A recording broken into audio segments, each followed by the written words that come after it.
بسم اللہ الرحمن الرحیم۔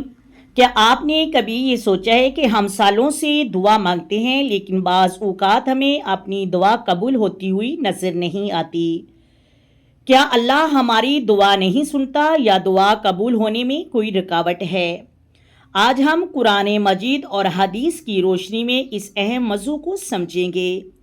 اللہ تبارک و تعالیٰ دعا سننے والا ہے۔ اللہ تعالیٰ فرماتا ہے، اور جب میرے بندے میرے بارے میں آپ سے پوچھیں تو کہہ دیں میں قریب ہوں، دعا کرنے والوں کی دعا قبول کرتا ہوں۔ جب وہ مجھے پکارتے ہیں، یہ اعتماد یقین دلاتی ہے کہ اللہ تعالیٰ اپنے بندوں کی دعا سنتا ہے۔ دعا فوراً قبول نہ ہونے کی حکمت۔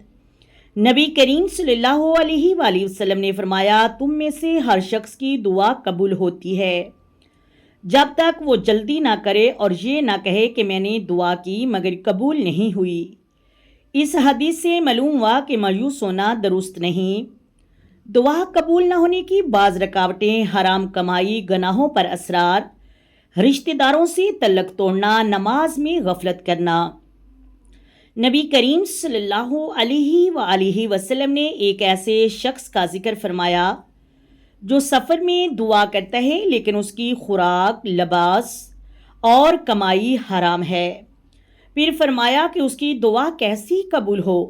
دعا قبول ہونے کے اسباب: اخلاص کے ساتھ دعا، حلال رزق، اللہ کی حمد اور نبی کریم صلی اللہ علیہ وآلہ وسلم پر درود و سلام کے بعد دعا، صبر اور اللہ پر بھروسہ ہو تو دعائیں قبول ضرور ہوتی ہیں۔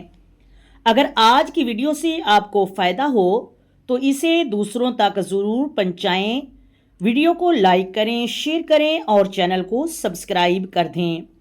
آئیں میرے ساتھ مل کر آقا دو عالم نور مجسم سرور کائنات صلی اللہ علیہ وآلہ وسلم کی ذات پر درود و سلام کے نذرانے پیش کریں۔ الصلاۃ والسلام علیک یا سیدی یا رسول اللہ، الصلاۃ والسلام علیک یا سیدی یا خاتم النبیین، الصلاۃ والسلام علیک یا سیدی یا رحمت للعالمین، الصلاۃ والسلام علیک یا سیدی یا محمد رسول اللہ۔ اللہ حافظ۔